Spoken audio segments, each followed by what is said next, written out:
दोस्तों, ये कहानी पूरी तरह से काल्पनिक है और केवल मनोरंजन के लिए बनाया गया है। और इस कहानी में किसी भी व्यक्ति, नाम, उत्पाद या वास्तविकता का अपमान नहीं किया गया है। अगर आप लोग हमारे पीआरएम नॉवल चैनल पर नए हैं तो वीडियो को लाइक और चैनल को सब्सक्राइब जरूर करें, ताकि हम आप तक ऐसी वीडियो पहुंचाते रहें। अगर एपिसोड में कहीं कोई गलती होती है तो आप कमेंट करें, हम उसे फिर से अपलोड करेंगे। धन्यवाद। आप देख रहे हैं my devil best friend episode 11।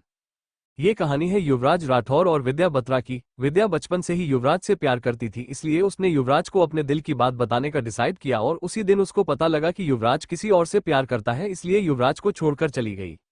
विद्या के युवराज की जिंदगी से निकलते ही युवराज जिस लड़की से प्यार करते थे उसने कुछ ऐसा कर दिया जिसके कारण युवराज को अपनी जिंदगी के 3 साल जेल में बिताने पड़े। जब वह वापस आया तो वह पूरी तरह से बदल चुका था। वो पत्थर दिल इंसान बन गया था। उसे किसी की परवाह नहीं थी क्या किया उसे लड़की ने, युवराज के साथ क्यों जाना पड़ा, युवराज को जेल, क्या विद्या वापस आएगी, इन सभी सवालों के लिए सुनते रहिए मी डेविल बेस्ट फ्रेंड सिर्फ हमारे यूट्यूब चैनल पर।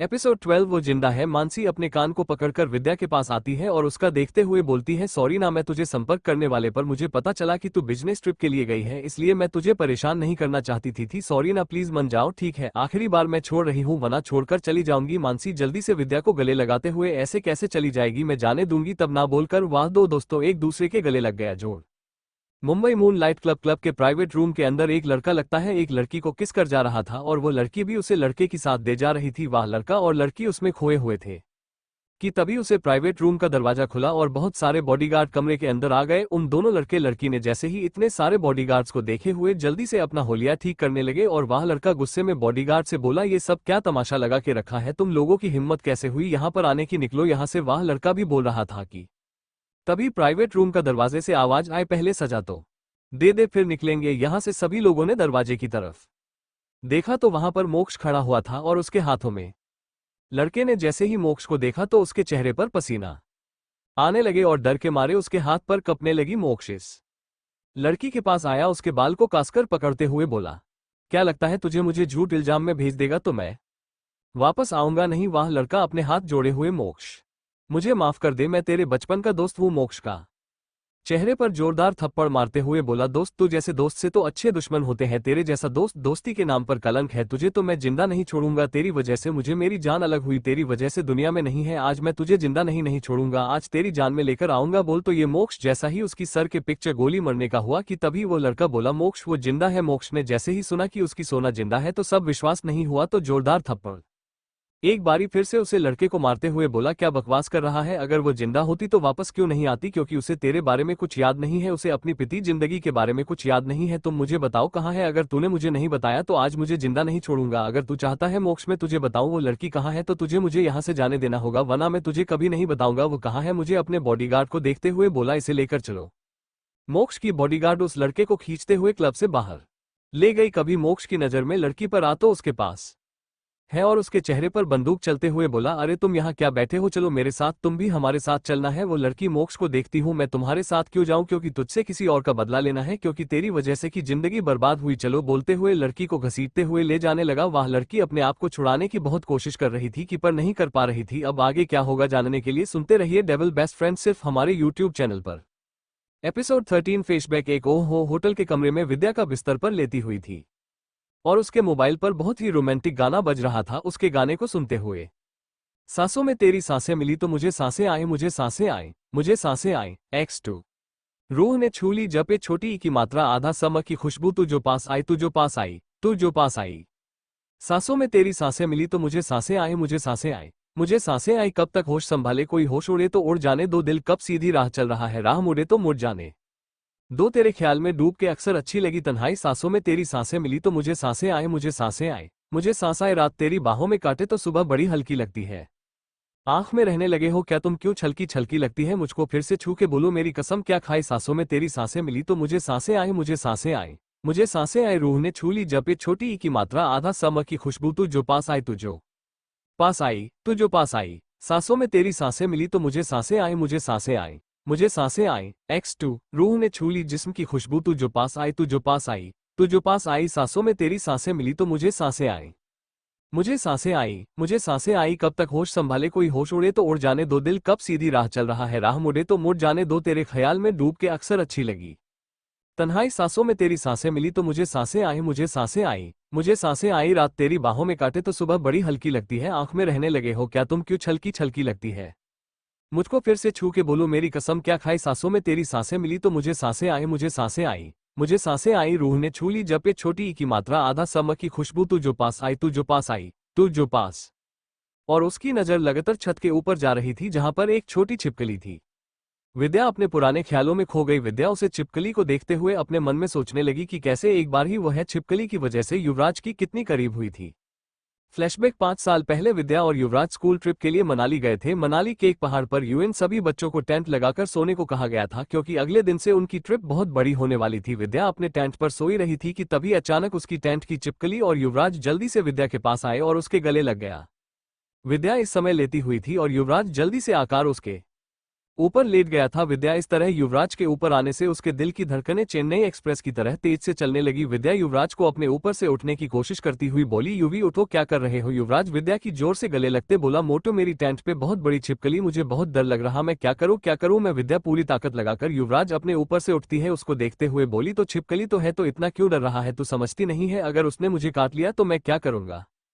विद्या युवराज को देखती हुई बोली, क्या चाहता है तू, मैं तेरे टेंट में रहूंगा और मैं कहाँ रहूंगी अगर तुम यहाँ रहोगे तो। युवराज विद्या को गले लगाते हुए बोले, अरे तो मेरे साथ ही सोचा, बचपन में तो सोते थे, तुम पागल हो, बचपन की बात अलग थी, अब हम बड़े हो गए इसलिए तुम जाओ अपने टेंट में सो और मैं अपनी 10वीं में सुनूंगी, तुम जाओ। युवराज विद्यार्थी गुस्सा करते हुए बोला, तुझे समझ नहीं आ रहा, मैंने कहा ना मुझे छिपकली से डर लगता है, तुझे पता मैं आज तक ऐसे अकेले कहीं नहीं जहाँ हूँ, इसलिए मैं तेरे साथ ही रहूंगा। युवराज समझने की कोशिश करो, तुम मेरे साथ नहीं तो शायद हम घर पर नहीं, हम बाहर में, मुझे कुछ नहीं पता, मैं तेरे साथ सोऊंगा, मतलब गाऊंगा, बोलूंगा। युवराज उसके बिस्तार की दूसरी तरफ सो गया। बिस्तर से उठे, युवराज का हाथ पकड़ते इस्तेमाल उठे, बोली, युवराज उठो, तुम यहाँ नहीं सो। युवराज को देखते हुए मैंने बोला, उठो, पर युवराज किसी जिद्दी बच्चे की तरह लेता रहा, इसलिए विद्या ने आसपास नजर हमारी तो उसको एक पेंसिल दिखी, उसने वह पेंसिल उठाई और युवराज को देखते हुए बोली, युवराज अगर तुम नहीं उठे तो मैं ये पेंसिल तुम्हें जो छुपा दूंगी। युवराज ने अपनी एक बारी आंखें खोली और उसको देखते हुए बोला, जो मर्जी करना करो। विद्या इतने गुस्से में थी कि पेंसिल का इस्तेमाल उसने अपने हाथों में लिया और युवराज को जैसे ही छूने को किया वही युवराज ने उसका हाथ पकड़ा और अपनी तरफ खींच लिया, जिसके लिए विद्या तैयार नहीं थी।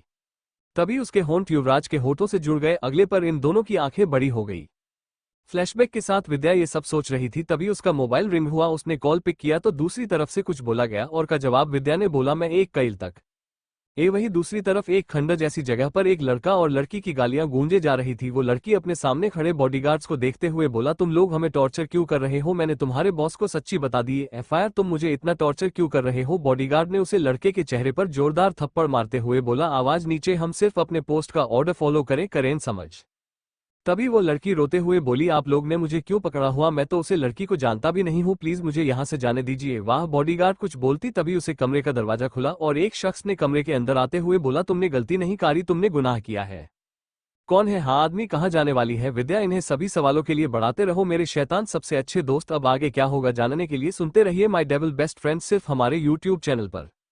एपिसोड 14 अब तक है। वही दूसरी तरफ एक खंडर जैसी जगह पर एक लड़का और लड़की की गालियां गूंजे जा रही थी। वो लड़की अपने सामने खड़े बॉडीगार्ड्स को देखते हुए बोला, तुम लोग हमें टॉर्चर क्यों कर रहे हो, मैंने तुम्हारे बॉस को सच्ची बता दी है, FIR, तुम मुझे इतना टॉर्चर क्यों कर रहे हो। बॉडीगार्ड ने उसे लड़के के चेहरे पर जोरदार थप्पड़ मारते हुए बोला, आवाज नीचे, हम सिर्फ अपने पोस्ट का ऑर्डर फॉलो करें समझ।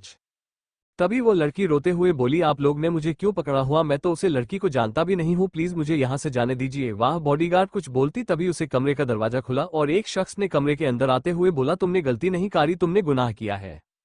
अब आगे सभी लोगों ने गेट की तरफ देखा तो वहां पर एक आदमी चेहरे पर मास्क लगाकर कमरे के अंदर आता है, वहां पर लगी कुर्सी पर बैठ जाता है। वह आदमी उसकी लड़की को देखता हुआ बोला, तो अभी क्या कह रही थी कि तुमने कुछ किया नहीं और हमने तुमको बिना मतलब यहाँ रखा है, राइट। उसे लड़की ने जैसे उसे लड़की की आवाज सुनी तो उसे यहाँ आवाज सुनी सुनी लग रही थी। वो लड़की डरते हो उस लड़की से बोली, तुम कौन हो, तुम्हारी आवाज मुझे किसी की याद दिला रही है। उस लड़के ने अपने चेहरे से अपना मास्क हटाया। लड़की ने जैसे उसे लड़के का चेहरा देखा तो उसके मुंह से अपने आप एक नाम निकाला, युवराज राठौड़। युवराज ने उस लड़की को देखा और उसका चेहरा अपने हाथों में लेते हुए, क्या बात है जान, तुमने तो मुझे पहचान लिया, मुझे तो लगा तुम मुझे भूल की होगी, तुम्हें क्या लगा मुझे जेल पहुंचा दोगे और मैं वापस नहीं आऊंगा। मैंने उसे दिन ही बोला था, जिस दिन मैं वापस आऊंगा उसके दिन तुम्हारे जिंदगी का आखिरी दिन होगा, तो मैं वापस आ गया हूँ जान। वो लड़की अपनी आप को छुड़ाती हुई बोली, प्लीज मुझे जाने दो, प्लीज राज मुझे जाने दो, मैं तुम्हारा पहला प्यार, तुम मेरे साथ ऐसा कैसे कर सकती हो। युवराज ने एक जोरदार थप्पड़ उसे लड़की को मारते हुए बोला, प्यार और तुम मेरी जिंदगी का सबसे बड़ी गलती हो, तो तुम्हारी वजह से मैंने अपना पहला प्यार खो दिया। तुम कह रही हो मैं तुमसे प्यार करता, आज तुम्हें मरना होगा, यशिका मरना होगा। जान से मार। तो इन दोनों को बोलते हुए युवराज वहां से चला गया। उसके जाते हैं उन बॉडीगार्ड्स ने उसे लड़के और याशिका का काम तमाम कर दिया। युवराज अपनी आंखें बंद करके अपना बीती जिंदगी के बारे में सोचने लगा। फ्लैशबैक 3 साल पहले युवराज का एग्जाम जब कंप्लीट हुआ था, तब वो और यशिका अपनी पहली डेट पर आए थे। वो दोनों अपनी पहली डेट एंजॉय कर ही रहे थे कि तभी युवराज को किसी का कॉल आया। उसने जल्दी से कॉल पिक किया तो दूसरी तरफ से कुछ ऐसा कहा गया था जिसे सुनते ही उसके पैरों तारे जमीन खिसक गई थी। वह युवराज जल्दी से कैफे से बाहर निकाला और अपनी गाड़ी में बैठकर थोड़ी देर में राठौर मैंशन के सामने आकर अपनी गाड़ी आकर रोकी। वो जल्दी से घर के अंदर आए तो उसने देखा कि घर के अंदर मैसेज बतरा लिखता राई जा रही है और बिंदिया उन्हें चुप करने की कोशिश कर रही थी। युवराज जल्दी से उनके पास गया और उनके सामने आते हुए बोला, आंटी अपी रो क्यों रही, कुछ हुआ है क्या? और अंकल का है? और मोटो मिसेज बतरा जो लगातार हो रही थी कि अनहोनी जैसी ही अपनी बेटी के बारे में सुना तो और जोर से रोने लगी। युवराज अपनी माँ की तरफ देखते हुए बोला, माँ हुआ क्या है आप और आंटी इतना रो क्यों रही हो, मुझे कुछ बताएंगे? बिंदिया युवराज की तरफ देखते हुए बोली, युवराज आज विद्या अपने मम्मी पापा को सरप्राइज देने के लिए दिल्ली जा रही थी और जिस प्लेन से जा रही थी वह ब्लास्ट होगी। युवराज को ऐसा लगा कि जैसे उसकी जिंदगी पूरी तरह से बर्बाद हो गई, क्योंकि मोटू सिर्फ उसके दोस्त नहीं थी, उसकी जिंदगी थी। युवराज बिना कुछ बोले अपने कमरे की तरफ जाने लगा। तभी उसकी नजर विद्या के कमरे में पड़ी। युवराज विद्या के बिस्तर पर लेटते हुए उसकी और अपनी तस्वीर अपने हाथों में लेते हुए बोला, मोटू यह आला क्या बोल रहे हैं कि तू अब नहीं रही? ऐसा कैसे कर सकता है? मैंने सिर्फ तुझे यहां से जाने की इजाजत दी थी, जिंदगी से नहीं। ये सब बोलते हुए विराज की आंखों से लगते आंसू निकल रहे थे। वह रोते रोते ही बिस्तर पर लेट गया। शाम के समय युवराज की जब आंखें खुली तो वो जल्दी से आगे आए तो उसने देखा कि मिस्टर बत्रा वहां पर बैठे हुए। वह जल्दी से उनके पास गए और उनका हाथ पकड़ लिए गए। बोला, अंकल मोटू का कुछ पता चला? मिस्टर बत्रा की तरफ देखा और अपना सरनामे हिला दिया। तभी राठौर मैंशन के सामने गाड़ी आकर रुकी। उसे गाड़ी में से मानसी बाहर निकले। मानसी राठौर मैंशन के अंदर आए तो उसने देखा कि सभी लोग इतने शांत बैठे हुए हैं। क्या हुआ, आप लोग इतनी शांत क्यों बैठे हैं? बिंदिया ने जब मानसी को देखा वहां से खड़े होते ही बोली, मासी बेटा तुम यहाँ कुछ? आंटी मैं यहाँ पर वित्तू का सामान देने थी। युवराज जल्दी से मानसिक के पास आया और उसने उसका सामान अपने हाथों में लिया और देखने लगा। युवराज वो सामान देख रहा था, तभी उसकी नजर एक डायरी पर पड़ी है जिसमें लिखा हुआ था, मेरा पहला प्यार। युवराज ने वो डायरी अपने हाथों में ली और उसे पढ़ने लगा। अब आगे क्या होगा जानने के लिए सुनते रहिए माय डबल बेस्ट फ्रेंड, सिर्फ हमारे यूट्यूब चैनल पर। एपिसोड 15 ए फ्लैट एज। युवराज को डायरी में पता लगा कि विद्या से प्यार करती है। विद्या के जाने के बाद युवराज पूरी तरह से टूट गया था और उसका साथ दिया था। याशिका ने उसे दर्द से निकलने में मदद की थी और मिस्टर राठौड़ और मिसेज राठौड़ को उनके रिश्ते में कोई भी समस्या नहीं थी। ऐसे इन दोनों के रिश्ते में मजबूत बनता है क्या? पर एक दिन युवराज याशिका से मिलने के लिए उसके घर गया तो उसने देखा कि इशिका वहां पर किसी अनजान लड़के के साथ फिजिकल हो रही थी, जिसे देखते ही उसका दिल पूरी तरह से टूट गया। और उसको उस दिन पता लगा कि याशिका उसके साथ सिर्फ उसके पैसे के लिए, वो कोई उसे प्यार नहीं करती। वो उसे कमरे में गया। यशिका के बॉयफ्रेंड ने उसके सर पर किसी चीज से मारा और वो बेहोश हो गया। अगले दिन उसको घर जाकर पता लगा कि इसका में रेप का इल्जाम लगाया है और सारे सबूत उसके खिलाफ, और कोर्ट ने उसे यूज किया 3 साल की सजा दे दी। क्योंकि समय युवराज की एक सिर्फ 17 साल से 18 साल शुद्ध होने में सिर्फ उसे पास सिर्फ 2 महीने द, जिसकी वजह से कोर्ट ने सिर्फ उसे 3 साल की सजा दी। क्योंकि भारत के कानून के मुताबिक किसी भी माइनर को 3 साल से ज्यादा सजा नहीं दी जा सकती और उसे समय राज एज सिर्फ 17 साल की थी। और उस समय मिस्टर राठौड़ ने युवराज पर विश्वास नहीं किया था, जिसकी वजह से युवराज मिस्टर राठौड़ से नफरत करने लगा था। Flashback and. युवराज ये सब सोच ही रहा था, तब उसके कानों में ड्राइवर की आवाज आई तो वो गाड़ी से बाहर निकला और घर के अंदर चला गया तो उसको सोफे पर बैठे मुझे राठौड़ दिखे। युवराज उनको इग्नोर करके वहां से जाने लगा कि तभी मिस्टर राठौड़ ने उसको आगे की पढ़ाई के लिए लंदन जाने के लिए बोला। युवराज ने किस बिना किसी लड़ाई के अगले दिन लंदन के लिए निकल गया। उसके साथ उसका दोस्त मोक्ष भी गया था। 5 साल बाद 2 लोगों की स्पोर्ट्स कार में रेस हो रहा था और दोनों स्पोर्ट्स कार एक दूसरे को टक्कर दे रही थी और सारी पब्लिक खासकर लड़कियां तेज तेज हूटिंग कर रही थी और बस एक ही नाम चिल्ला रही थी। जो स्पोर्ट्स कार लिमिटेड एडिशन की लग रही थी, उसी के अंदर एक एम्स नाम का शख्स बैठा था और किसी एक्सपर्ट की तरह अपनी कार को लगभग उड़ा रहा था। उसकी आंखों में ब्लैक गॉगल्स लगे हुए थे जिस वजह से उसका फेस नहीं दिख रहा था, पर उसका ऑरा बहुत पावरफुल लग रहा था। सभी एम्स के नाम को ही चिल्लाए जा रहे थे और रेस काफी इंटरेस्टिंग हो गई थी। तभी एम्स ने एक टर्न लिया और फुल स्पीड में कार चलाकर आगे बढ़ गया और वो कुछ ही देर में उस रेस को जीत गया।